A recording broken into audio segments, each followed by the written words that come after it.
Hi ඔන්න අදත් ගෙනාවා රසම රස කෑම කතාවක්. අද ඔයාලට අඳුන්වලා දෙන්නේ ඉතාලියේ තියෙන නෝච්චෝලා මිශ්‍ර කරපු යෝගට් ටිකක්. මේ ඉතාලියේ විවිධ ගුණ කෑම වර්ග තියෙනවනේ. ඉතින් නෝච්චෝලා කියන්නේත් රටකජු පිස්තාකියෝ වගේ ආහාරයට ගන්න ඇට වර්ගයක්. ලංකාවේ නෝච්චෝලා තියෙනවද කියලා නම් මම දන්නේ නැහැ. ඉතින් මේ ඉතාලිය කියන්නේ ගොඩක් ෆ්‍රෙෂ් කෑම වර්ග සහ ගොඩක්ම කිරියාශ්‍රිත නිෂ්පාදන වලින් සාදන කෑම තියෙන රටක්.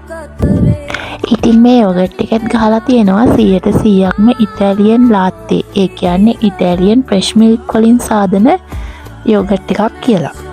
100%ක්ම ඉටලි ප්‍රොඩක්ට් වල මේ මාක් එක ගහලා තියෙනවා.